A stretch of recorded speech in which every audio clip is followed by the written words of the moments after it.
सहित राधा श्रीवासादि गौर बोलो हरे कृष्णा कृष्णा कृष्णा हरे हरे हरे राम राम राम हरे हरे।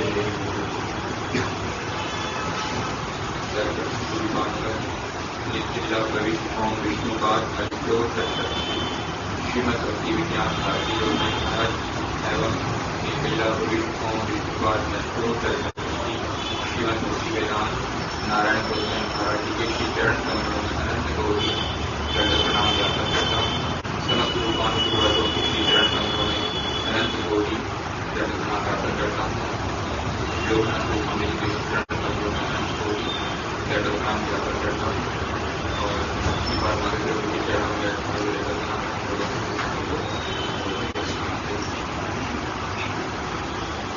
आज श्री लोकनाथ गोस्वामी जी विश्व तिरुभावी श्री लोकनाथ गोस्वामी जी के विषय में बहुत अधिक वर्णन नहीं आता है। कारण क्या है? क्योंकि श्री लोकनाथ गोस्वामी जी ने श्री कृष्णदास कविराज गोस्वामी जी को निषेध कर दिया था कि आप मेरे बारे में अधिक वर्णन नहीं करते। जब श्री कृष्णदास कविराज गोस्वामी चैतन्य चरितामृत की रचना कर रहे थे और महाप्रभु की लीला महाप्रभु के जो गण हैं उनके विषय में जब वर्णन कर रहे थे तो वहां पर श्री लोकनाथ गोस्वामी, श्री भूगर्भ गोस्वामी, श्री प्रबोधानंद सरस्वतीपाद और कुछ एक वैष्णवों ने उसको निषेध किया कि आप हमारे बारे में अधिक वर्णन नहीं करते। इस कारण से श्री लोकनाथ गोस्वामी जी के विषय में बहुत अधिक वर्णन नहीं मिलता, बहुत कम। श्री लोकनाथ गोस्वामी जी ब्रज लीला में श्री लीला मंजरी है और श्री चैतन्य महाप्रभु ने श्री लोकनाथ गोस्वामी को एक बहुत ही विशेष सेवा का दायित्व दिया।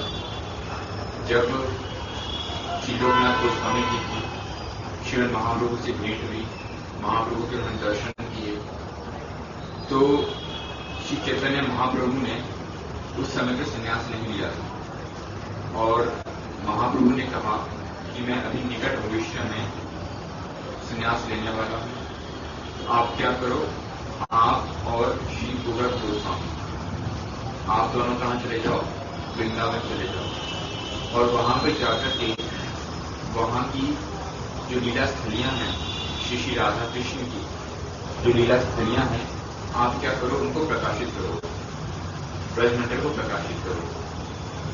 जो लोकनाथ गोस्वामी जी हैं, जब उन्हें महाप्रभु के संन्यास के विषय में पता चला कि महाप्रभु संन्यास नहीं और उसके बाद चैतन्य महाप्रभु जगन्नाथपुरी में जाकर के रहेंगे, तो उनको बहुत हृदय हुआ, बहुत चलने चलने लगे। महाप्रभु ने उनको आलिंगन करके उनको सांत्वना प्रदान किया और कहा कि आप क्या करो, आप वृंदावन चले जाओ, मैं आपको फिर से दर्शन अवश्य भी दूंगा। तो महाप्रभु ने सबसे पहले जिनको वृंदावन भेजा, ब्रजमंडल की जो लीला स्थलियां जिसको प्रकाशित करने के लिए भेजा, उसमें श्री लोकनाथ गोस्वामी जी और श्री भूगर्भ गोस्वामी।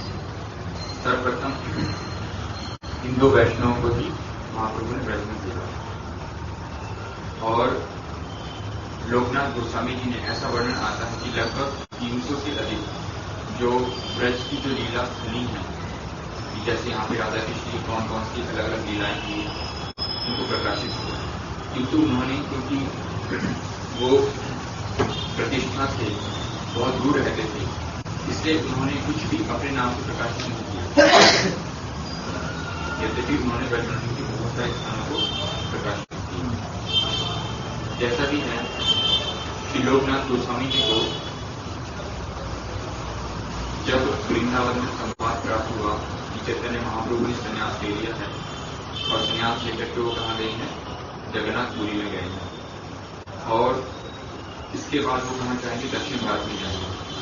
तो महाप्रभु के दर्शन की उनको इतनी अधिक उत्कंठा हो रही है, दर्शन करना चाहते हैं, इतना विलय हो रहा है कि वो वृंदावन से दक्षिण भारत के लिए चल पड़े। उस समय तो पैदल यात्रा होती थी, पैदल चलना है, और कहाँ से वृंदावन दक्षिण भारत जा रहे हैं महाप्रभु के दर्शन करने के लिए। जब दक्षिण भारत में पहुंचे तो उनको संवाद प्राप्त हुआ कि महाप्रभु पूरी जाकर के अब वृंदावन जाए। तो श्री लोकनाथ गोस्वामी जी महाप्रभु के दर्शन के लिए फिर से वृंदावन में चल पड़े। जब वृंदावन में पहुंचे तो फिर संवाद प्राप्त हुआ कि महाप्रभु तो वृंदावन से फिर से प्रयाग चले गए हैं। तो लोकनाथ गोस्वामी जब प्रयाग जाने के लिए इससे प्रस्तुत हुए कि अब महाप्रभु के दर्शन करने के लिए प्रयाग में जाएंगे, तो फिर चैतन्य महाप्रभु ने उनको स्वप्न में दर्शन दिया और क्या कहा, आप मेरे दर्शनों के लिए इस प्रकार से व्याकुल मत हो, आप ब्रज में रह करके आपको जो सेवा कार्य दिया है आप क्या करो, उसको संपादित करो।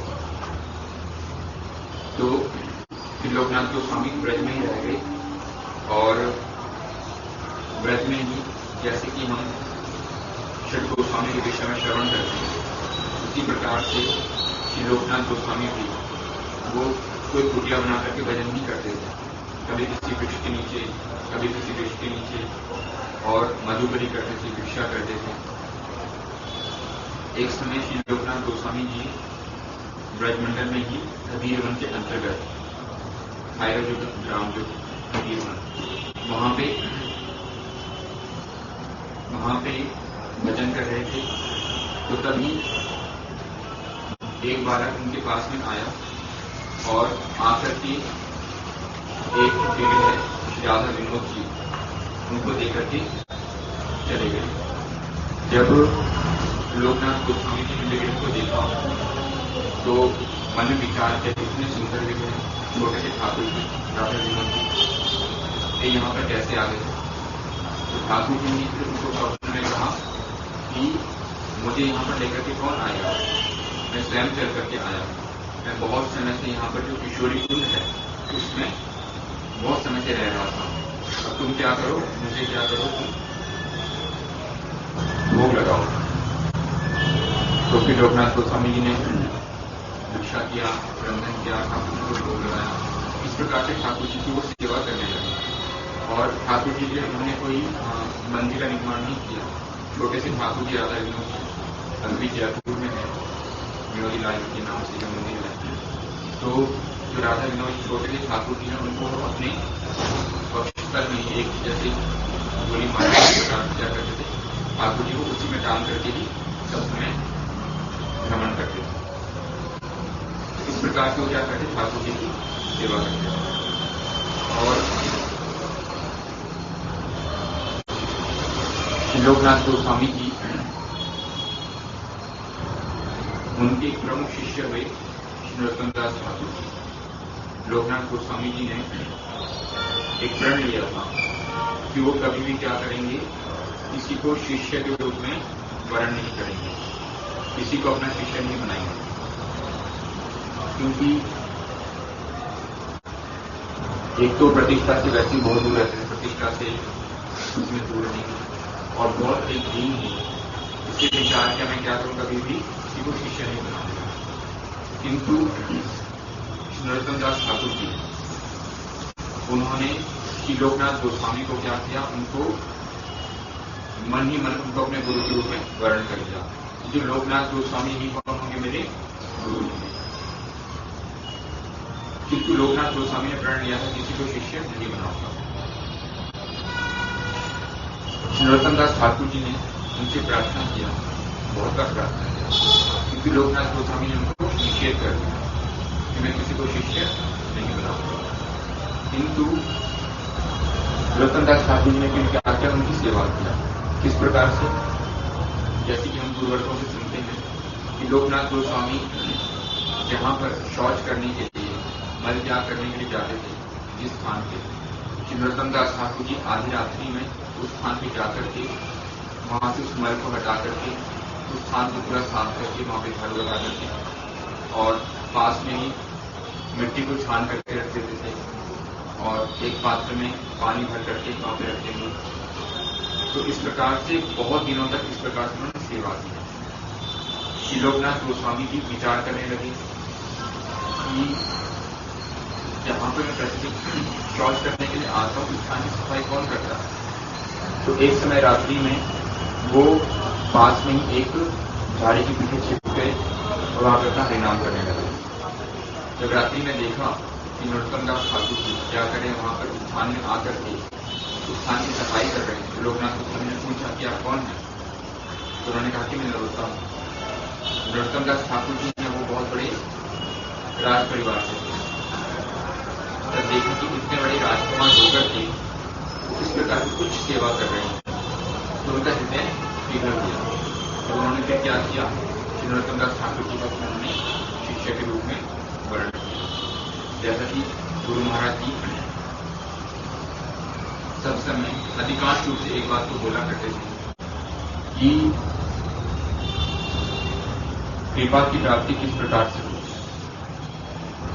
गुरु महाराज जी बहुत बार बोलते थे कि बहुत बार बहुत से लोग क्या करते हैं, प्रार्थना करते हैं, कहते हैं कि महाराज जी हमारे मस्तक पे हाथ रखो, हमारे पर कृपा करो, अपने चरण कमलों को मस्तक पे रखो, इस प्रकार से कहते हैं। किंतु बाहरी दृष्टिकोण से हाथ रखने पे, चरण रखने पर भी जब तक वैष्णव हृदय से कृपा नहीं करना चाहते तब तक इस प्रकार की क्रिया करने से कुछ अधिक लाभ नहीं होता। जब तक कि वैष्णव हृदय से कृपा नहीं करना चाहते, और जब हृदय से कृपा करेंगे, चाहते हैं कृपा करना, तो फिर हाथ रखें अथवा ना रखें क्या होगा, कृपा होगा। तो इसी प्रकार से गुरु महाराज जी कहते थे कि कृपा की प्राप्ति होती कैसे है। तो गुरु महाराज जी सब समय एक प्रयास को जोड़ते थे। चैतन्य चेतामृत से कविराज गोस्वामी जी वर्णन कर रहे हैं, स्नेह सेवा अपेक्षा मात्र श्री कृष्ण कृपा, स्नेह वश दया करे स्वतंत्रता, स्नेह सेवा अपेक्षा मात्र, एकमात्र इसकी अपेक्षा करती है कृपा, स्नेहमयी सेवा, स्नेह सेवा अपेक्षा मात्र श्री कृष्ण कृपा, एकमात्र स्नेहमयी सेवा की अपेक्षा करती है और किसी की अपेक्षा नहीं करती। यदि चाहते हैं कृपा हो, कृपा की प्राप्ति हो, तो क्या करना पड़ेगा, स्नेहमयी सेवा करनी पड़ेगी। इसके लिए गुरु महाराज जी बार बार बहुत प्रकार के उदाहरण देकर समझाते थे। राजा प्रताप जी का और बहुत बार हम लोगों ने सुना है किस प्रकार से हैदराबाद मठ में एक गाय रहती थी सरस्वती, और एक जो ब्रह्मचारियों की सेवा करते थे और उन ब्रह्मचारी के कहने पे वो जो गैया है उनकी सारी बातें मानती थी। तो किसी ने गुरु महाराज जी को प्रश्न किया कि जो गैया है क्या ये बंगाली भाषा समझती है। तो गुरु महाराज जी ने क्या कहा कि ये सारी भाषा जानती है, किंतु रेसिप्रोकेट किसके साथ करेगी, किसकी बात मानेगी, उसको क्या करेगा, स्नेह में सेवा करेगा। तो इसी प्रकार से जब श्री नरोत्तम दास ठाकुर जी ने श्री लोकनाथ गोस्वामी जी की सेवा किया तो उन्होंने जो प्रण लिया था कि मैं किसी को शिष्य नहीं बनाऊंगा, एक तरह से कि मैं कृपा नहीं करूंगा इस तरह से, तो उन्होंने क्या किया, उनको भी शिष्य के रूप में उनको वर्णन किया। तो बहुत अधिक तो वर्णन नहीं आता उनके विषय में। एक और प्रसंग आता है कि नरोत्तम दास ठाकुर जी श्री लोकनाथ गोस्वामी जी के निकट में रह करके उनकी सेवा करते थे। एक समय श्री लोकनाथ गोस्वामी जी हरिनाम कर रहे थे और पास में ही नरोत्तम दास ठाकुर जी वो भी हरिनाम कर रहे थे। तो उस समय कोई एक पथिक वहां पर आया जो कि बहुत प्यासा था। उसने पानी के लिए प्रार्थना किया, उसको जल चाहिए। तो नरोत्तम दास ठाकुर जी ने जब देखा इसको जल चाहिए तो उन्होंने उसको क्या किया, जल दिया। तो यहाँ पे लोकनाथ गोस्वामी जी हैं, लोकनाथ गोस्वामी बहुत से लोग कहते हैं, पर सुना है लोकनाथ गोस्वामी जी ने क्या किया, तो वहाँ पे नरोत्तम दास ठाकुर जी का त्याग कर दिया। उनको क्या बोला कि आप क्या करो, सामाजिक कार्य करो, आपके भी उसी कार्य में होती है, किंतु वास्तव में इस प्रकार से नहीं है। वास्तव में क्या है कि जो लोकनाथ गोस्वामी जी हैं, वो तो एकांतिक रूप से एक स्थान पर रहकर के क्या करते हैं, भजन करते हैं। किंतु महाप्रभु ने श्री नरोत्तम दास ठाकुर जी, श्रीनिवास आचार्य प्रभु और श्री श्यामानंद प्रभु, इन तीनों महाजनों को एक बहुत विशेष कार्य के लिए चुना। और वो कार्य क्या था कि जो गौड़े जो ग्रंथ है, गौड़े जो विचारधारा है, उसका प्रचार प्रसार करने, विशेष रूप से जो गौड़े ग्रंथ रविराज गोस्वामी का चैतन्य चरितामृत हो गया अथवा जी गोस्वामी पाद के षट संदर्भ हो गए, जो भी हमारे गौड़े ग्रंथ उस समय प्रकाशित हुए, इन ग्रंथों का जो प्रचार कार्य वो किसके माध्यम से हुआ, श्री नरोत्तम दास ठाकुर जी, श्रीनिवास आचार्य प्रभु और श्री श्यामानंद प्रभु। तो महाप्रभु ने उनको एक बहुत विशेष सेवा के लिए चुना। और जो लोकनाथ गोस्वामी ने कहा कि तुम्हारी अभी क्या है, प्यास बुझाने में रुचि है, तो तुम क्या करो, जगत के जीवों की प्यास बुझाओ। अर्थात क्या कि जगत के जीव जो क्या है, अनंत काल से संसार चक्र में भटकते जा रहे हैं, बढ़ते जा रहे हैं, जो कहते हैं सबसे प्यास है। किससे प्यास है? कि जो उनकी जो प्यास है, जो आत्मा की जो प्यास है, किससे बुझ सकती है? एकमात्र कृष्ण प्रेम। तो तुम क्या करो, उनको कृष्ण प्रेम प्रदान करो, महाप्रभु की वाणी का प्रचार करो। तो उसके बाद लोकनाथ गोस्वामी जी के आदेश के बाद नरोत्तम दास ठाकुर जी ने क्या किया, फिर प्रचार करने के लिए निकलते, विशेष रूप से त्रिपुरी गांव और पूर्व बंगाल में जो क्षेत्र है वहाँ पे उन्होंने विशेष रूप से प्रचार किया और कीर्तनों के माध्यम से नरोत्तम दास ठाकुर जी। तो इस प्रकार से श्री लोकनाथ गोस्वामी की आज उनकी शुभ सेवा हम उनके चरणों में प्रार्थना करते हैं कि हमारे पर कृपा करें, हमारे चरण के पास सही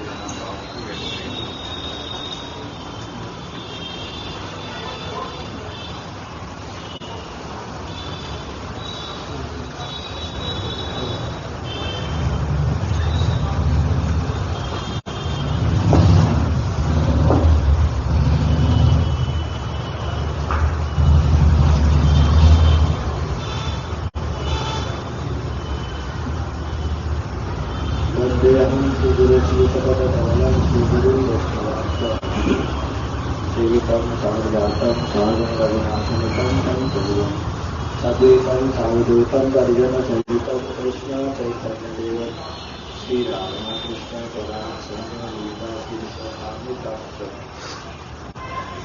श्री कृष्ण चैतन्य प्रवृत्तानंद श्री द्वैतराज शिवासरि श्री गौरभक्तवृंद। हरे कृष्ण कृष्ण कृष्ण हरे हरे, हरे Ram Ram Ram Hare Hare.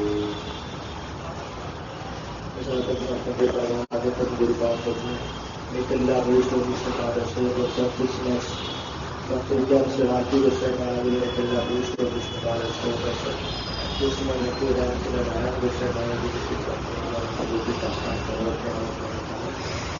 Tathasana Purvanga Rodyo University Sarkana Antidote Sarkana Devodana Krishna Antidote Sarkana University Udapata Antidote Sarkana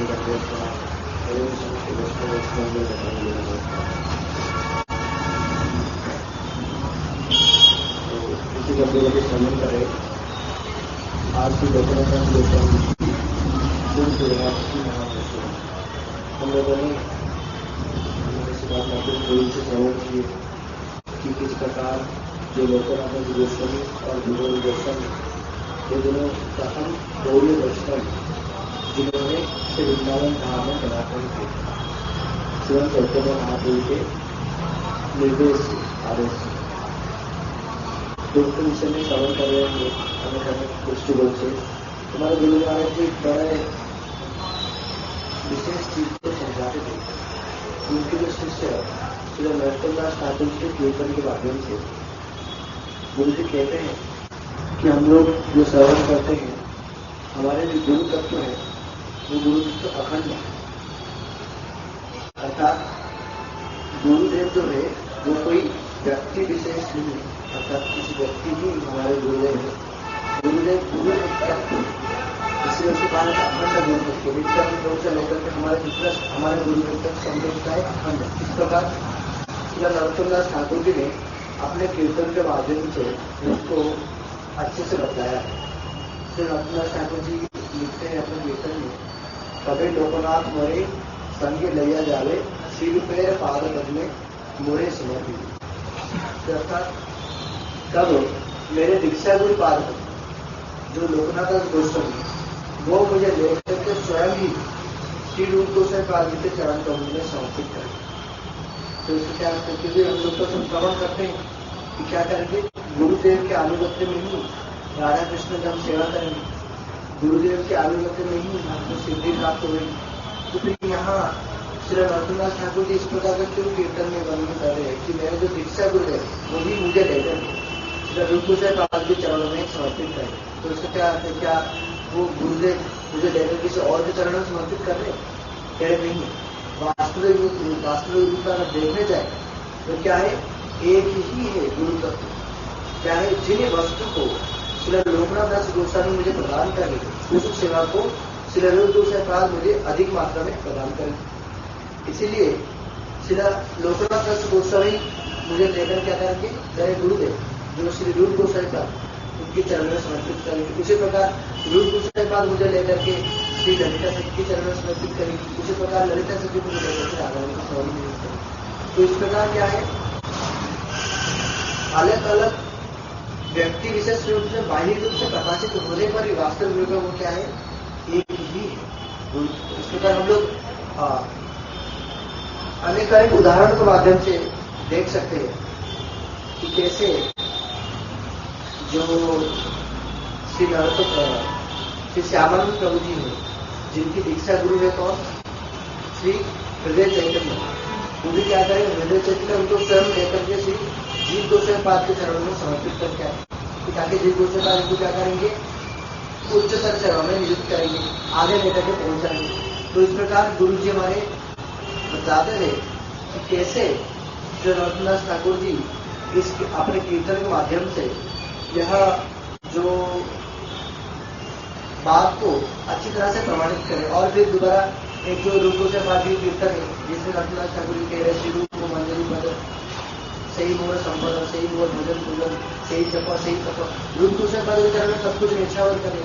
तो इससे क्या कि लोकनाथ गोस्वामी क्या उनसे रुष्ट हो जाएंगे, क्या है शिष्य तो मैं नहीं, मेरे दीक्षा शिष्य मुझसे दीक्षा ग्रहण करने के लिए इतना कष्ट कर रहे हैं। तो अभी जाते तो रूप गोस्वामी पाद के विषय में इस प्रकार से बोले नहीं, इस प्रकार से वो क्या लगे नहीं, क्योंकि जब वो देखेंगे कि मेरे शिष्य का अधिकार बढ़ रहा है, उन्नत हुआ है और वो उन्नत वस्तु के लिए प्रार्थना कर रहे, तब वो क्या आएंगे, उल्टा प्रसन्न नहीं होंगे, आनंदित हुई होंगे। तो इस प्रकार गुरु जी की बात को यहाँ साबित है। और हम लोगों ने जैसे श्रवण किए कि जो राधा विनोद जी है वो स्वयं आकर के ही लोकनाथ दास गोस्वामी का अपने विजय प्रदान करते हैं। जब भक्ति गोस्वामी महाराज जी की इस बात को लिखते हैं कि राधा विनोद जी स्वयं ही आकर के लोकनाथ दास गोस्वामी को विजय प्रदान किए, उनका नाम भी बदला है, क्या नाम है।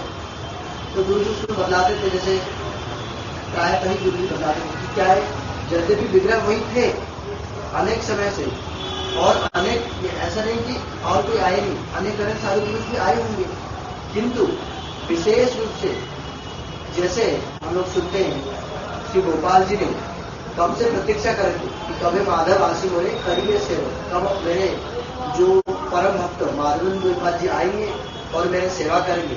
अपने भक्तों से सेवा ग्रहण करने के लिए भगवान किस प्रकार के लालायित हो। तो इसी प्रकार यद्यपि जो राधा विनोद जी थे वही थे अनेक समय से, किंतु वो किसके प्रतीक्षा कर रहे थे, कब लोकनाथ दास गोस्वामी आएंगे और मुझे प्रतीक्षा करेंगे, मुझे सेवा करेंगे। इसलिए उनके जो प्रणाम मंत्र है वो तो भूल गया, उसमें बतलाते हैं कि किस प्रकार उन लोकनाथ दास गोस्वामी को मैं प्रणाम करता हूं जिनको कि राधा विनोद लाल जी, राधा विनोद जी साक्षात रूप में कृपा करके उनकी सेवा ग्रहण किए, मान करके लिए थे। कैसे मान करके, कह रहे कि अरे हे लोकनाथ मैं क्या हूँ, मुझे यहाँ से उद्धार करो, मुझे स्नान कराओ, अनेक दिन हो गया मैं स्नान नहीं किया, मुझे स्नान करो, और फिर मेरे लिए रहने की व्यवस्था करो। रहने की व्यवस्था कहाँ किए, लोकनाथ दास गोस्वामी ने अपने झोले के अंदर गले में लटकाते थे, सब समय जहाँ भी जाते थे घूमते चलता फिरता मंदिर। और फिर रात को जगा कर क्या कहते हैं कि मेरे चरण दर्द कर, मेरे पैर दर्द कर, पैर को दबा दो। तो लोकनाथ गोस्वामी बिल्कुल दुखी नहीं, बड़े आनंदित होकर के रात में उठते, चरण दबाते, फिर कहते मुझे भूख लग रहा है, अभी भी बनाओ कुछ प्रसाद। जबकि लोकनाथ गोस्वामी कैसे रहते थे, हम लोग श्रवण किए, तो उनका कुछ घर नहीं था, माधुकरी करके ही रहते थे, किंतु क्या कहते हैं प्रभु की सेवा के लिए बड़े आनंदित होकर के कहीं कहीं से जाकर के कुछ सामान बेचा करके ला करके और उनके ठाकुर जी जो राधा विनोद जी उनको भोग लगाते। तो इस प्रकार उन्होंने अपने जीवन में दर्शाया। श्री चैतन्य महाप्रभु के अनेक अनेक जो गण आपने जीवन में आचरण करके दिखलाए कि इस प्रकार जब भगवान के प्रति इस प्रकार कोई प्रीति होता है, भगवान स्वयं ही चल करके आते हैं और सेवा ग्रहण करते हैं, मांग करके ही सेवा लेते हैं। इसलिए इस प्रकार के हमारे जो गुरुवर है उन लोगों की इस प्रकार की महिमा, जिनसे क्या है भगवान साक्षात रूप से आकर के उनसे सेवा ग्रहण करते हैं। और जैसे जो श्री लोकनाथ नरोत्तम दास ठाकुर जी किस प्रकार की दीक्षा ग्रहण की, हमारे गुरु जी उसमें बताते थे कि श्री प्रभुपाद दशकम में श्री प्रभुपाद जी के विषय में वर्णन किया गया है, कविराज नरोत्तम सख्य पदम, कि कविराज गोस्वामी और नरोत्तम दास ठाकुर जी उनके साथ इनका सख्य पद है। क्यों? क्योंकि इनकी जो आचरण है श्री कृष्णदास कविराज गोस्वामी पाद और श्री नरोत्तम दास ठाकुर जी के साथ मिलता है। किस प्रकार? जिस प्रकार श्री नरोत्तम दास ठाकुर जी जब श्री जीव गोस्वामी पाद के प्रेरणा से श्री लोकनाथ दास गोस्वामी को गुरु रूप में वर्ण करने के लिए इच्छा प्रकाश किया, तब श्री लोकनाथ दास गोस्वामी उनको शिष्य रूप में ग्रहण नहीं कर। गुरु जी कहते हैं इसीलिए एक तो उनको परीक्षा करने के लिए, दूसरा जो साधारण है दृष्टिकोण है, क्या है अगर मैं शिष्य ग्रहण करूंगा तो क्या होगा, शिष्य का पाप मुझे लेना पड़ेगा। शिष्य का 1/6 अर्थात 16% जो पाप है वो मुझे ग्रहण करना पड़ेगा। तो इसीलिए क्या कह रहे हैं वो शिष्य ग्रहण नहीं करे।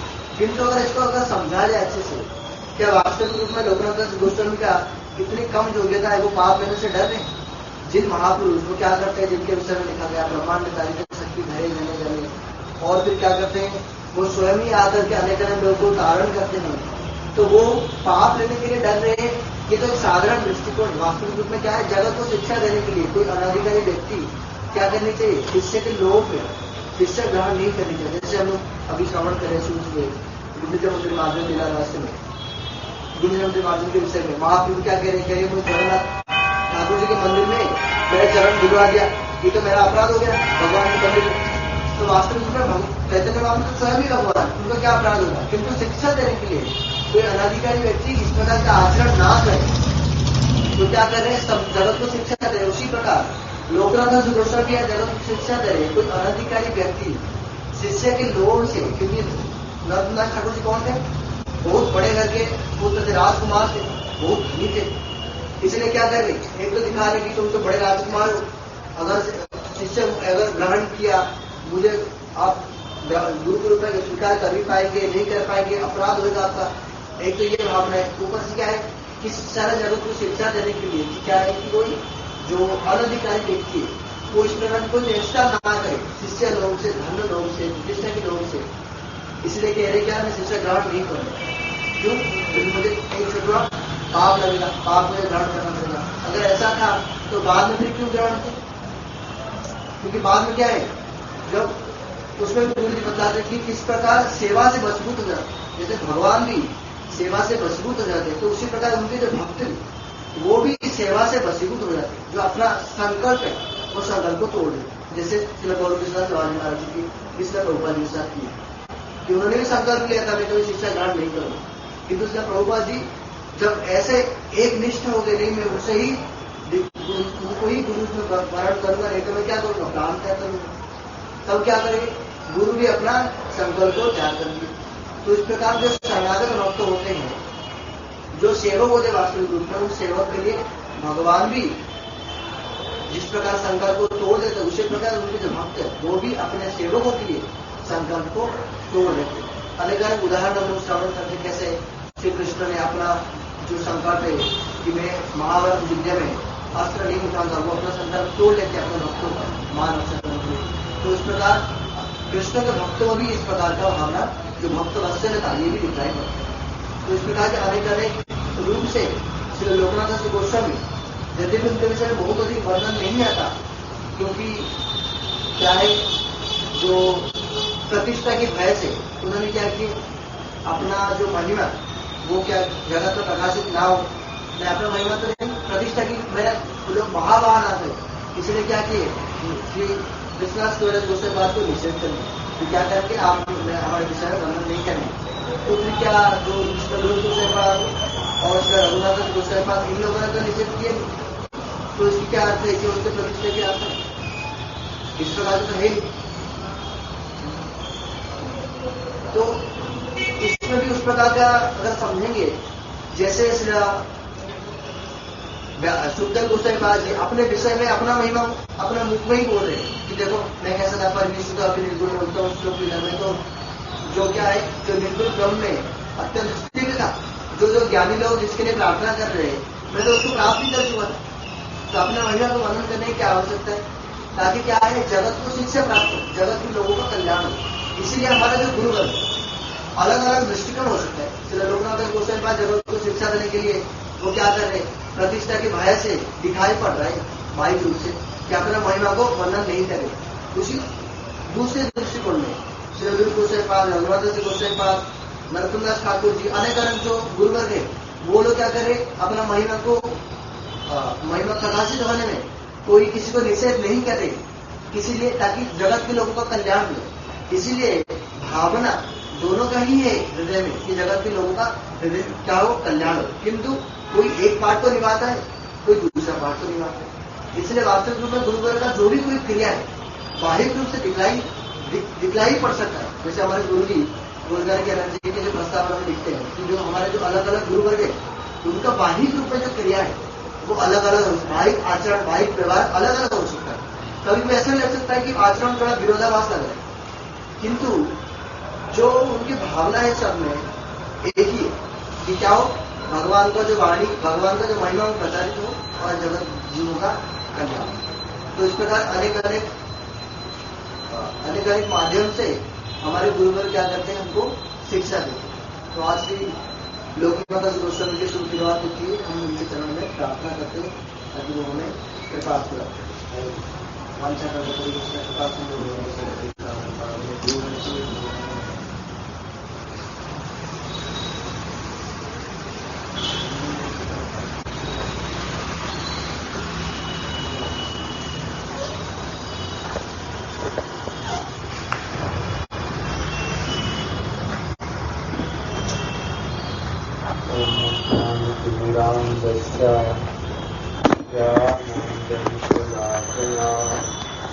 चक्षुरुन्मिलितं येन तस्मै श्री गुरवे नमः। वाञ्छाकल्पतरुभ्यश्च कृपासिन्धुभ्य एव च पतितानां पावनेभ्यो वैष्णवेभ्यो नमो नमः।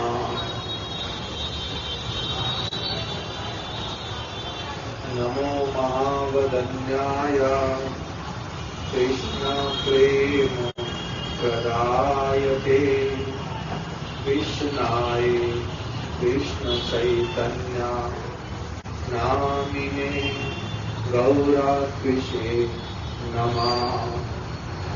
श्री कृष्ण चैतन्य प्रभु नित्यानंद श्री अद्वैत गदाधर शिवासादि गौर भक्त वृंद। हरे कृष्णा कृष्णा कृष्णा हरे हरे, हरे राम राम राम हरे हरे।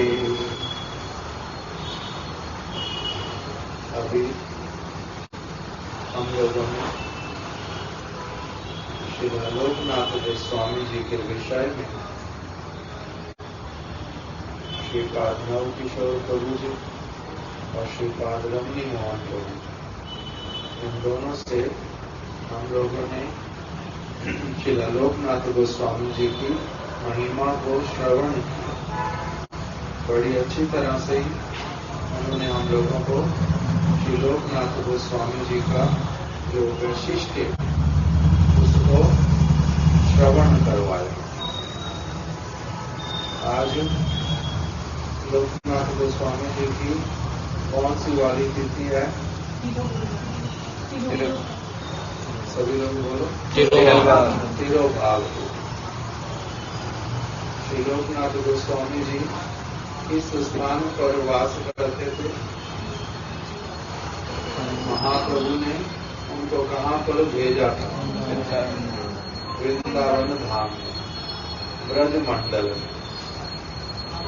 ऐसे उनका जन्म स्थान जो है वो था बांग्लादेश। अभी जिस जहाँ बांग्लादेश है वहीं पर ही उनका जन्म स्थान, कांचड़ा पाड़ा, उस स्थान पर पहले वो उनका जन्म स्थान वो वाला।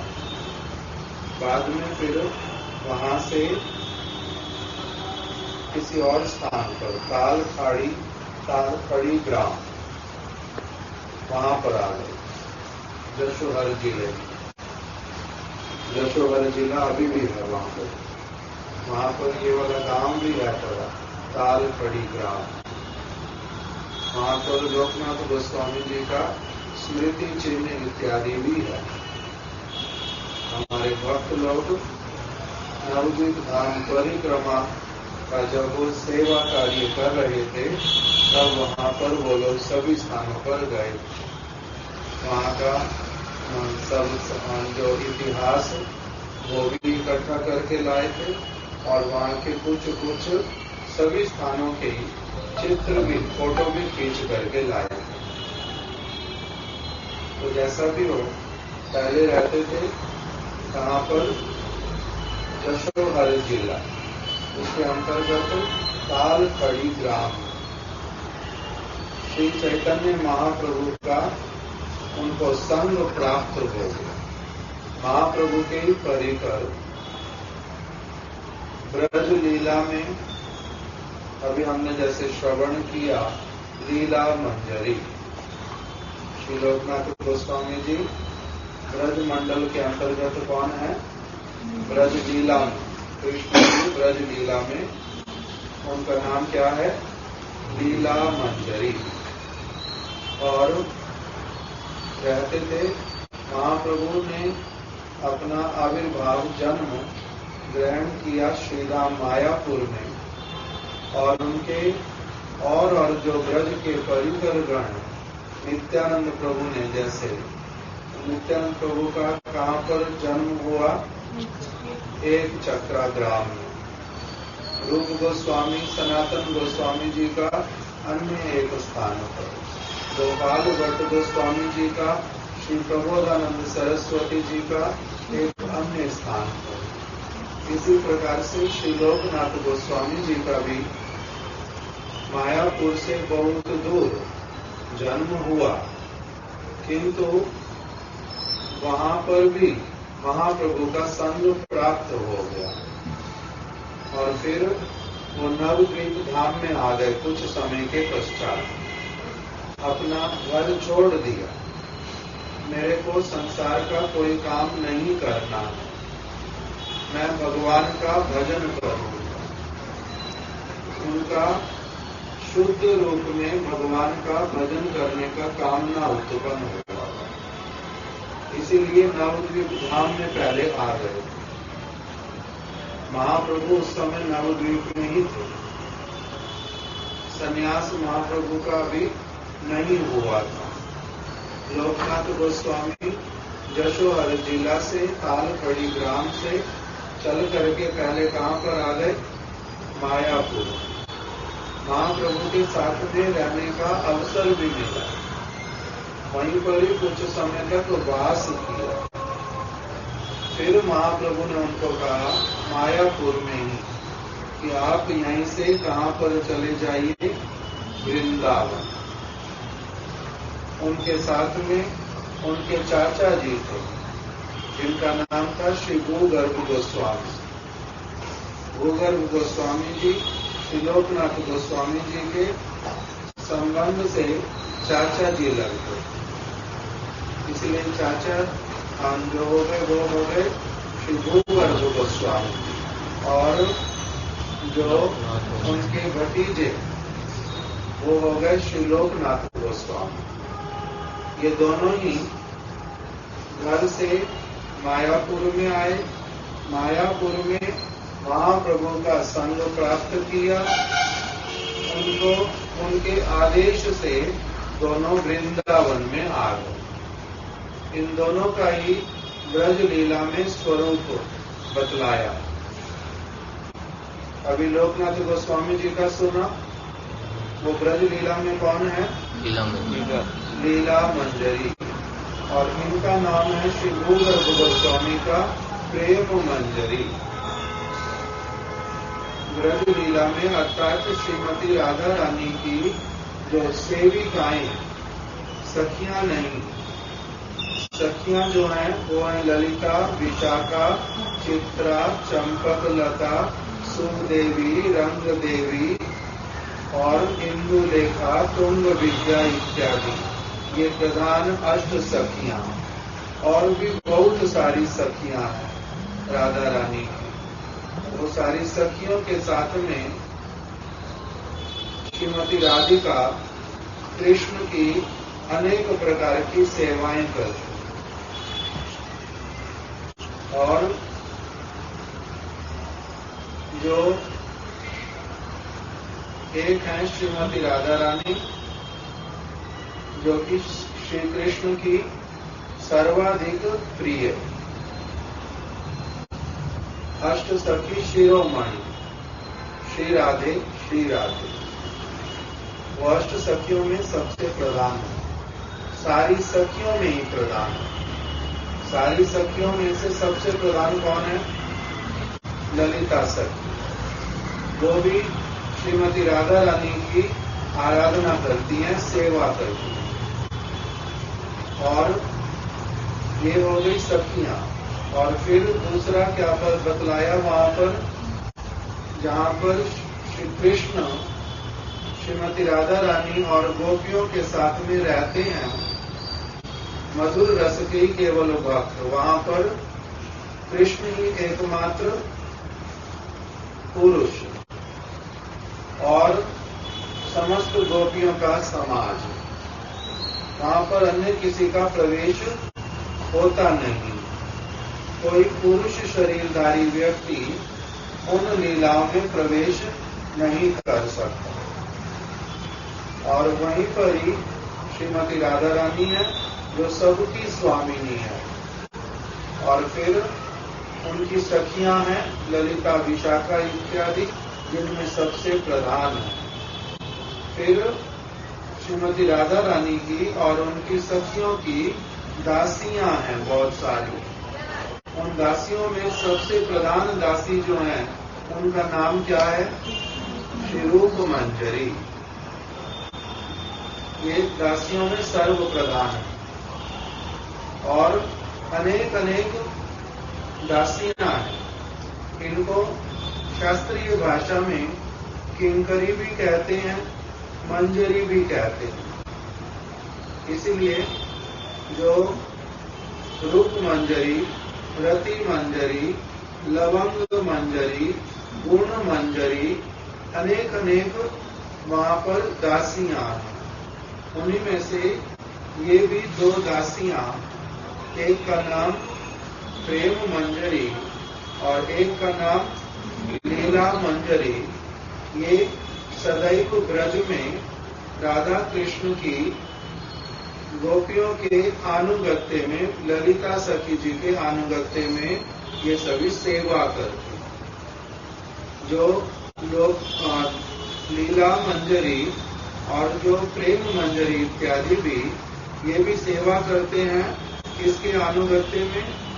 रूप मंजरी के अनुगत्य, क्योंकि रूप मंजरी सबसे प्रधान मंजरी है। तो इसीलिए जैसे एक भक्त राधा कृष्ण के चरणों में प्रार्थना करता है, राधा रानी की कृपा मांगता है, अपने गुरु पाद पद्म को प्रार्थना करता है कि आप मेरे को राधा रानी की सेवा में नियुक्त कर दो।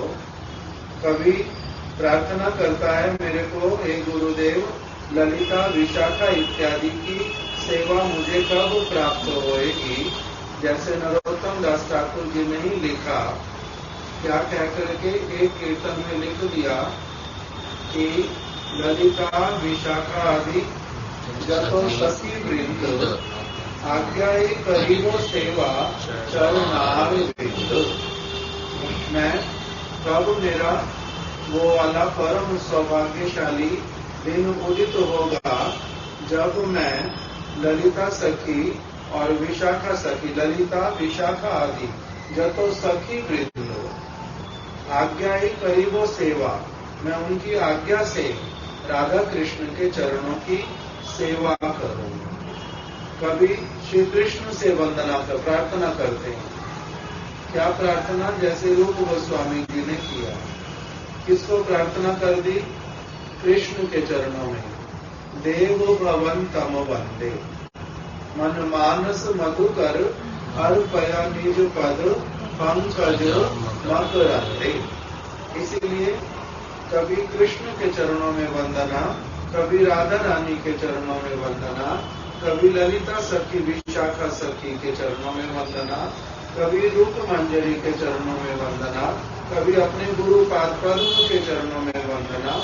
ये सभी का तात्पर्य एक ही होता है। इसमें वैशिष्ट्य हैं किंतु अंतर कुछ नहीं होता। ये नित्य क्या है?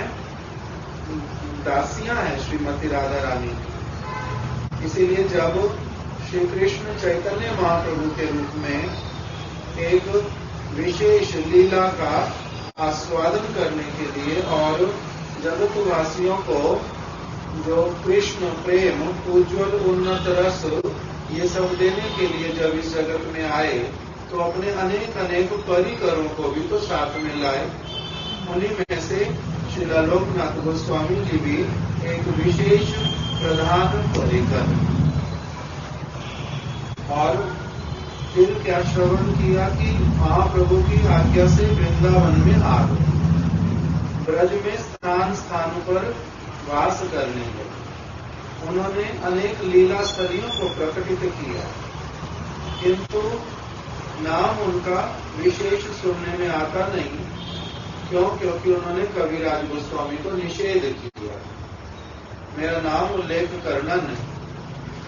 बातें उनको महाप्रभु की बड़ी सारी बतलाई, किंतु नाम उल्लेख करने से निषेध किया।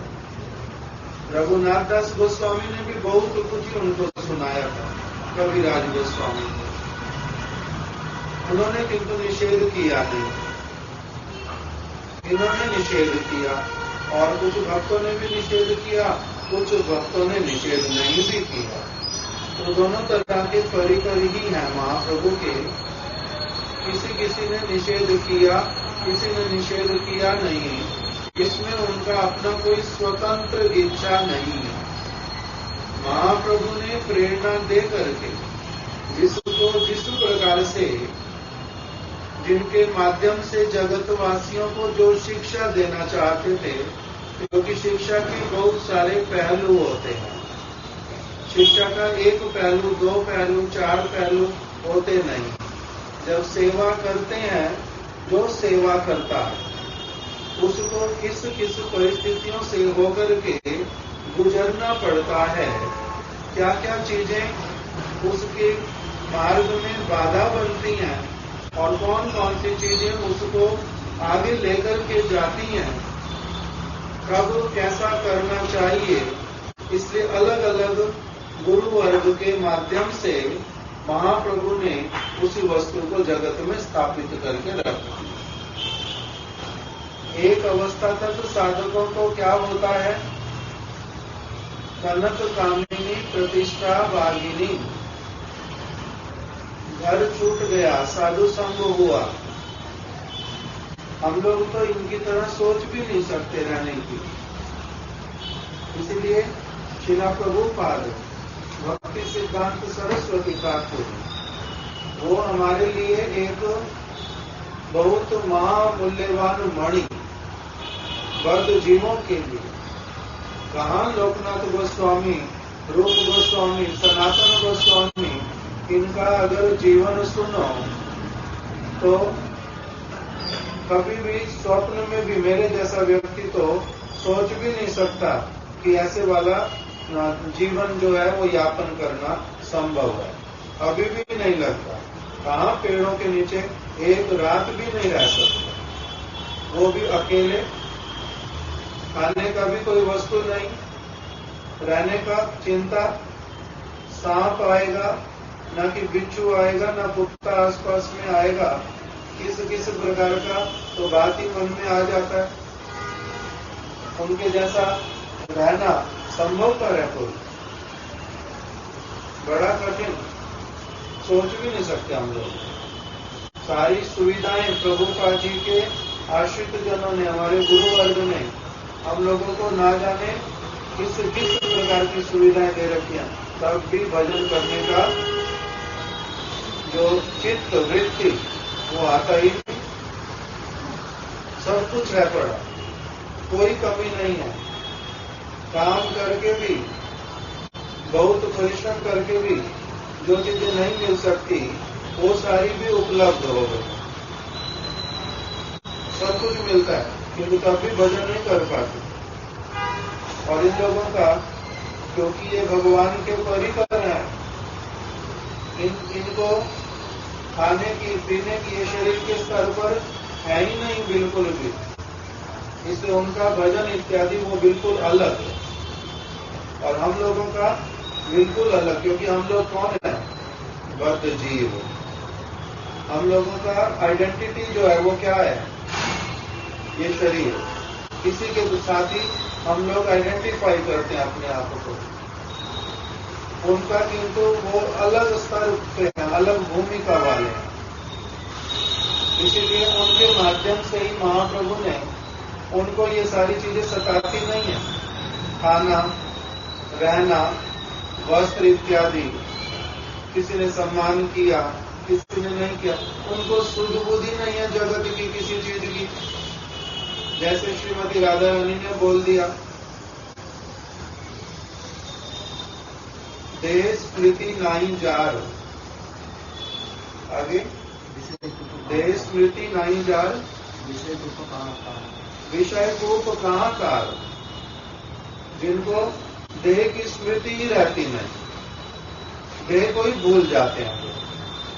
हम लोग किस चीज को भूल पाते हैं? किसी चीज को नहीं भूल पाता। एक पेन कब गुम हुआ था वो भी याद रहता है। किसी ने 10 रुपए नहीं दिए थे, चुरा लिए थे, नहीं तो कुछ भूलता ही नहीं। किसी ने कड़वा बोला था, किसी ने मीठी बात की थी, सारा कुछ याद रहता है। क्या था, क्या है, क्या चाहता हूं, ये सारी वस्तुएं। किंतु उनका चित्त वृत्ति कैसा है? वहां पर कुछ है ही नहीं। राधा कृष्ण ब्रज के परिकर, महाप्रभु की लीलाएं, उनकी सेवा, उसके अतिरिक्त उनका कुछ और है ही नहीं। संसारी नहीं है उनका। तो उनका स्थिति, हमारा स्थिति, उसका कहीं पर कभी कस्मिन काले, किसी समय उसका तुलना तो वो स्थल ही नहीं, तुलना का ही स्थल नहीं। इसीलिए उनको तो कोई वस्तु सताती ही नहीं है। किंतु हम लोगों की क्या बीमारियां हैं? साधु संग मिल गया, घर बार छोड़ दिया बाहरी रूप में, किंतु आसक्तियां जाती नहीं, उनका स्मरण जाता नहीं, कंसर्न जाते नहीं। फिर भजन का सारा सामग्री मिलने पर भी, हरि नाम मिल गया, माला मिल गई, गुरुदेव मिल गए, ग्रंथ सारे मिल गए, सब कुछ जो चाहता हूं वो सारा कुछ मिलता है, किंतु तब भी भजन नहीं होता, तब भी भजन नहीं होता। और उसके उसके साथ साथ में और हजारों विपत्तियां उल्टा और खड़ी होती हैं। क्या विपत्तियां हमारी? हम लोगों को क्या चाहिए? सभी मेरा सम्मान करें, मेरे को साधु माने, जितने सारे मेरे दोस्त सबके ऊपर बहुत अच्छी तरह से पर्दा करता रहता हूं, बहुत अच्छी तरह से। थोड़ा सा भी कोई वहां पर एक छेद ना रहे जिससे किसी को कुछ दिखाई दे सके। जैसे कमरे के अंदर है, कमरा बंद कर दिया, अंदर से कुंडी लगा दी, 2 दरवाजे हैं, एक जाली वाला एक दूसरा, दोनों बंद कर दी। फिर खिड़की है, उसको ऊपर पर्दा लगा दिया, खिड़की बंद कर दी, फिर खिड़की के ऊपर पर्दा भी लगा दिया। फिर कोई ऐसा छेद नहीं रहना चाहिए जहां से कोई हल्का सा भी कुछ देख सके। इतना सावधानी क्यों? क्योंकि मैं फोन में मेरी जो इच्छा सब कुछ गंदा गंदा देखूंगा। चाबी जिसमें लगाते हैं बाहर से, उसमें छोटा सा छेद होता है, वो भी बंद करके रखना। उसके आगे भी कुछ ना कुछ ऐसा रख देना जिससे बाहर से पता ना चले। इस प्रकार से अनेक अनेक अपने दोषों को सब समय हम छिपाते रहते हैं, इसलिए लोगों के सामने अच्छा बने रहने के लिए। ये हमारी बीमारियां हैं। हमारी इन बीमारियों का महाप्रभु ने इलाज करने के लिए हम लोगों के सामने सैंपल प्रेजेंट कर दिए इस प्रकार के वैष्णवों का, लोकनाथ गोस्वामी जैसे।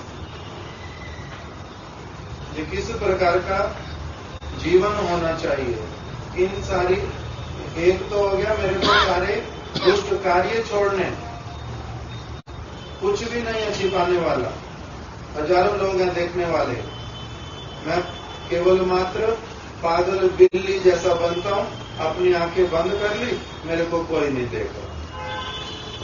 भगवान हैं देखने वाले, गुरु हैं देखने वाले, वो सब जगह विराजमान है। एक तो ये बात है, मेरा सब कुछ पकड़ा जाता है, कुछ नहीं छूटता। इसे सब कुछ भूल वाली वस्तुएं छोड़नी ही चाहिए, यही सॉल्यूशन है। और दूसरा, फिर इन सारी वस्तुओं के पीछे कभी नहीं जाना चाहिए। क्यों? क्योंकि वो क्या है, प्रभुपाद जी ने बोल दिया, प्रतिष्ठाशा नहीं कीर्तन सौष्ठव। कीर्तन करने का, भगवान का भजन करने का ये कोई फल नहीं है कि उसके द्वारा मेरी प्रसिद्धि हो जाए, मेरी प्रतिष्ठा मेरे को मिले, लोग सम्मान करें। ये भजन करने का उद्देश्य यदि, तो इसका मतलब 3rd क्लास व्यक्ति। भजन करने का ये उद्देश्य नहीं होता। ये उद्देश्य यदि कोई रख के भजन करे, बहुत निकृष्ट, बहुत निकृष्ट। इसलिए ऐसे वाले वैष्णव जन, लोकनाथ गोस्वामी जैसे, वो अपने जीवन से दिखलाते हैं इन चीजों के पीछे जाना ही नहीं। क्यों? क्योंकि उसके द्वारा भजन होता नहीं। भगवान की कृपा, गुरु वैष्णव की कृपा नहीं होती, उसको भजन ही नहीं कहते। इसलिए लोग ऐसा करके दिखाते। फिर उससे एक ऊपर फंसता रहा, जैसे रमन मोहन प्रभु ने पॉइंट रेज किया कि तो क्या रूप रघुनाथ को प्रतिष्ठा की कामना थी, इसलिए उन्होंने अपना नाम क्यों निषेध किया। उनको भी प्रतिष्ठा इत्यादि की कामना नहीं है, वो उससे आगे का स्टेप रहा है। किंतु लोग क्या करते हैं हमारे जैसे, वो इन वस्तुओं की कोई परवाह किए बिना कि मेरा अपना स्तर क्या है, उस स्तर के अनुसार काम करूं, सेवा करूं, वो नहीं करके केवल मात्र ऊंचे से ऊंचा वाला जो है वहां पर केवल मात्र अभिनय करके पहुंचना चाहे, वहीं पर दोष होता है। किंतु रूप गोस्वामी, सनातन गोस्वामी, वो भी पूर्ण रूप में इन सारी वस्तुओं से परे, किंतु आगे वाला एक और स्टेप दिखा दिया कि सेवा के लिए लीड भी लेना पड़ता, नाम भी देना पड़ता, रिस्पॉन्सिबल भी होना पड़ता, महाप्रभु का रिप्रेजेंटेटिव भी बनना पड़ता। इस प्रकार का भी उन्होंने, ये एक महाप्रभु के रिप्रेजेंटेटिव लोकनाथ गोस्वामी, कि महाप्रभु ने कैसे भजन की शिक्षा दी है, जिसमें प्रतिष्ठा इत्यादि का कोई स्थान ही नहीं है, जिसको बहुत पहले त्याग कर देना पड़ता। रूप गोस्वामी जी ने महाप्रभु के दूसरी वस्तु को बड़ी अच्छी तरह से प्रकाशित किया कि जो बात बोल रहे हैं वो कैसी वाली है, उसके वो ऑथेंटिक है और हम रिस्पॉन्सिबल है उसके लिए। यदि हम कुछ भूल बोल रहे होंगे, लोगों को गलत लीड करेंगे, तो उसके लिए हम लोग दोषी हम होंगे, दंड हम भोगेंगे। इससे रिस्पॉन्सिबिलिटी लेने के लिए लीड लेनी पड़ती। उन्होंने उसी प्रकार से लीड लिया। उनका स्थिति भी बहुत उन्नत है, दोनों में कोई भेद नहीं है, अभिन्न। अलग अलग प्रकार के साधकों को, अलग स्तर के भक्तों को महाप्रभु जिस प्रकार की उनके शिक्षा सभी लोगों को चाहिए, उस ब्रज प्रेम को प्राप्त करने के लिए सारी शिक्षा अपने अलग अलग परिकरों के माध्यम से प्रदान करते। वृंदावन में कहाँ पर रहते थे? ब्रज में लोकनाथ गोस्वामी जी के स्थान मुख्य रूप से कहाँ पर है? एक खदीरवन, दूसरा वृंदावन में अभी जहाँ पर राधा गोकुलानंद मंदिर, निधुवन के बिल्कुल पास में, साथ में केशी घाट, धीर समीर, इन सारे स्थानों पर वास करने वाले, कदीर वन में रहने वाले। और उनको किशोरी कुंड कहाँ पर है? कदीर वन के अंतर्गत कहाँ पर एक ग्राम है, हम लोग गए थे वहां पर, उसका नाम उमराव। उसके वो आता है छत्रवन में, कदीर वन उसके अंतर्गत छत्रवन के अंतर्गत एक गांव, उसका नाम उमराव में किशोरी कुंड है। छत्रवन में कृष्ण को राजा बनाया गया था सारे सखाओं के द्वारा, और उमराव में क्या किया गया था? राधा रानी को, कि राधा रानी जो है वो ब्रज की महारानी है, कृष्ण उनके दास के रूप में सारी सेवा करते हैं। उस गांव का नाम उमराव मतलब महारानी, राधा रानी। तो वहां पर राधा रानी का सिंहासन बना करके, उनको सिंहासन पे महारानी की तरह बिठा करके सारी सखियों ने सेवा की थी। कृष्ण को ला करके, उनके सखाओं को ला करके प्रणाम करवाया था। प्रजा के रूप में हम रहेंगे, ऐसा उनके मुख से कहलवाया था। उस स्थान का नाम उमराव। वहीं पर ही क्या है? किशोरी कुंड। वहीं पर इनको विग्रह मिली। इनके मन में इच्छा हुई थी कि महाप्रभु ने, क्योंकि इनको पहले जब महाप्रभु ने भेज दिया ब्रज में, 2 लोग आए, ब्रज में कोई रहता नहीं था, बहुत कम लोग, वृंदावन में विशेष करके कोई नहीं था, बहुत कम लोग, तो इसलिए एकांत में रहते थे। आ तो गए ब्रज में, किंतु सदैव स्मरण रहता है महाप्रभु, उनके संकीर्तन का, उसी में ही मन आविष्ट रहता है सब समय। विरह में क्रंदन करते हैं कि प्रभु ने यहाँ भेज दिया, उनका संग हमारे को हुआ नहीं। किंतु जब बाद में रूप गोस्वामी, सनातन गोस्वामी भी एक एक करके वृंदावन में आ गए, तब उनके साथ में महाप्रभु की बातें करते करते, महाप्रभु की बातें सुनते हुए और भजन की परस्पर में चर्चा करते हुए इनका आनंद एक के बाद एक वर्धित होता गया। उनसे सुना कौन कौन सी सेवाएं महाप्रभु ने करने के लिए कही थी उनको। इनको तो कहा था ब्रज में जाओ, वहां पर भजन करो, और उनको लीला स्थलियों को प्रकटित करो, ग्रंथों का प्रकाशन करो, विद्रोहों को प्रकटित करो। अलग अलग उपदेश जो दिए थे, इन्होंने उनके मुख से सारे वो सुने। महाप्रभु का आकांक्षा क्या है, तो इसलिए इनके मन में प्रबल इच्छा होती थी कि प्रभु ने कहा विद्रोह को प्रकाशित करो, प्रकटित करो, कैसे प्रकटित करना है, ये मन में बार बार आता, कैसे प्रकटित करना। तो वही उमराव ग्राम में किशोरी कुंड के पास में जब ये रह रहे थे, मन में ये वाली बात बार बार आती है कि ग्रंथों का तो समझ आया कि बड़े सारे ग्रंथों को अलग अलग संग्रह करना है और उसमें से जो महाप्रभु जिस वस्तु को चाहते वो संग्रह करके प्रकाशित करें। ये भी समझ आता है लीला स्थलियां, कृष्ण ने कहां कहां पर लीला की वो सब क्या करना है, प्रकाशित करना है ग्रंथों के आधार पर भगवान की कृपा से। किंतु विग्रह कैसे प्रकटित करने हैं ये मन में बार बार आता है। तो वहीं किशोरी कुंड से ही राधा विनोद जी वो अपने आप से आकर के विग्रह के रूप में ये अभी बैठे हुए थोड़ा सा इधर उधर मुख घुमा करके देखा विग्रह में राधा विनोद जी।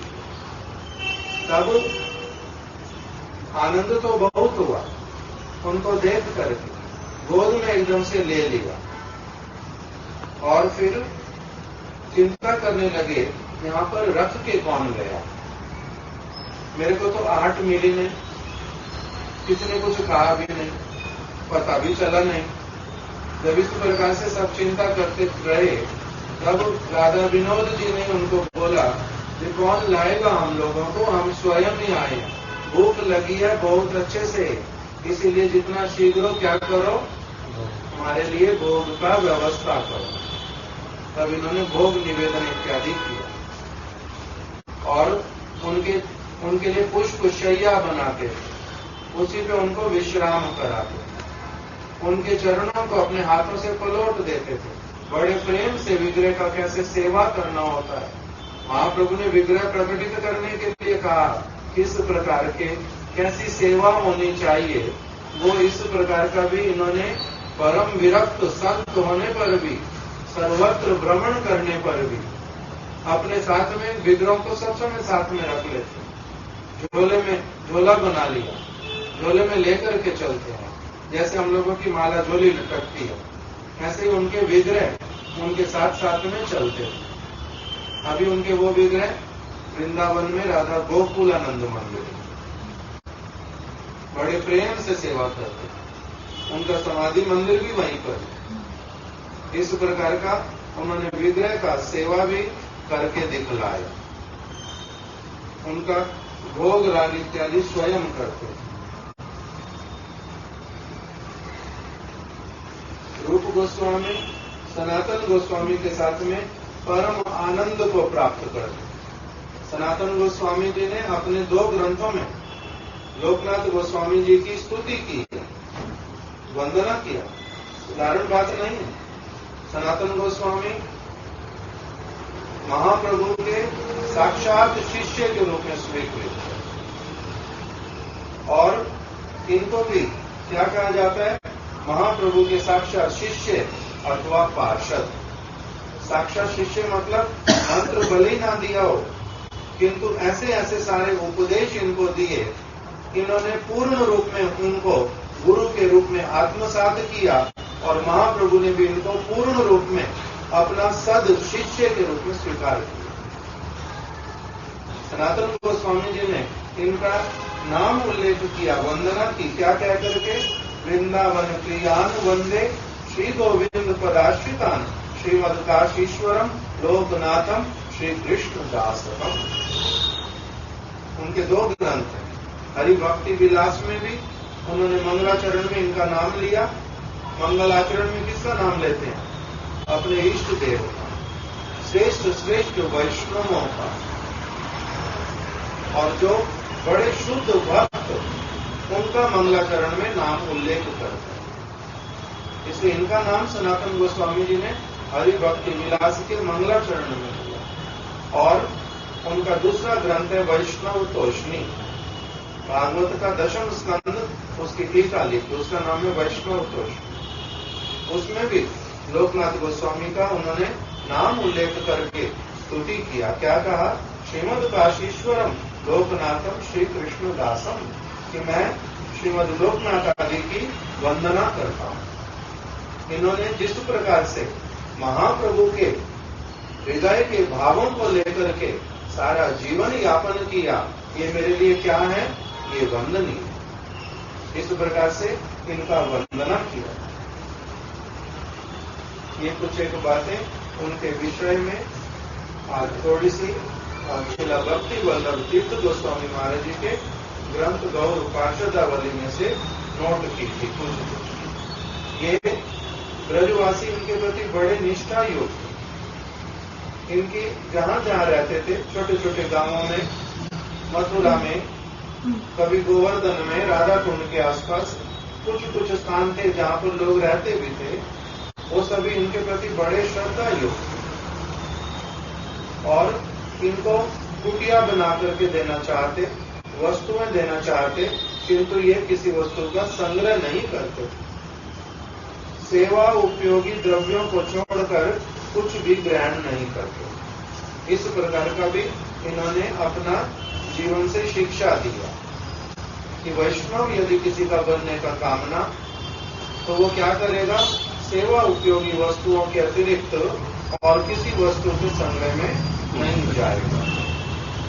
इस प्रकार से बतलाया। प्रभु लोकनाथ पद नहीं तो स्मरण। नरोत्तम दास ठाकुर कहते हैं, मेरे गुरु पाद पद लोकनाथ गोस्वामी वो कौन है? अत्यंत शुद्ध परम हंस महाभागवत गुरु वर्ग है और मेरे को उनका स्मरण भी नहीं होता, अर्थात मैं उनकी जो शिक्षा, उनके उपदेश इत्यादि को अपने जीवन में धारण नहीं कर पा रहा। इतना उनका उच्च आदर्श है। नरोत्तम दास ठाकुर हम छोटे नहीं हैं, बहुत बड़े वैष्णव जिनका एक एक वचन वेद के समान। वही व्यक्ति क्या कह रहे हैं कि लोकनाथ गोस्वामी ये इतना श्रेष्ठ उन्होंने बोल दिया कि एक आपके बिना त्रिभुवन में मेरा और कोई नहीं। कीर्तन में जो आपने किया, एक तीन संसारे आप मोर और क्यों नहीं। इस तीन संसार में, त्रिभुवन में आपके चरणों की अतिरिक्त मेरा और कोई नहीं। आप तुम ही ना करिए दया, एक रिवे हार। आप यदि मेरे ऊपर दया नहीं करेंगे तो कौन करेगा? कहाँ मेरे को रूप मंजरी की सेवा, कहाँ मेरे को राधा कृष्ण की सेवा, कि मेरे को कुछ भी नहीं मिलेगा। महाप्रभु मेरे प्रति प्रसन्न नहीं होंगे, आप इसलिए मेरे प्रति कृपा करो। ऐसे वाली सारी प्रार्थनाएं की लोकनाथ गोस्वामी जी के चरण कमलों में। एवे यश घोषित त्रिभुवन, ये जो है परम भक्त, ऐसे भक्तों का महिमा सब समय श्रवण कीर्तन होता रहे। यही हम लोगों का यदि सौभाग्य हो जाए तब हम लोग गुरु वर्ग की वास्तविक कृपा होने से ऐसा होता है, संभवपर है। हम लोग सब समय इनके जो आदर्श चरित्र उसको स्मरण करके रखे मन के भीतर में, और गुरु वर्ग भगवान हमारे प्रति कृपा करे कि ऐसा हो पाए। यही कह करके आज हम लोग कथा को विराम देंगे। श्री नरोत्तम दास ठाकुर जी की जय, उनकी शुभ तिरोभाव प्रार्थना। श्री लोकनाथ गोस्वामी जी की जय, उनकी शुभ तिरोभाव तिथि की जय, तिथि पालनकारी भक्त वृंद की जय, उनके समस्त परिकरों की जय, उनके आदर्श जीवन चरित्र भजन चरित्र की जय, श्री गुरुदेव की जय। वांछा कल्प तरुभ्यश्च कृपा सिंधुभ्य एव च पतितानां पावनेभ्यो वैष्णवेभ्यो नमो नमः। अभी समय ज्यादा हो गया, 9:30 हो गया, इसलिए अभी और कीर्तन भी नहीं करके आज यहीं पर कथा को विराम देते हैं। हरे कृष्णा कृष्णा कृष्णा कृष्णा हरे हरे, हरे राम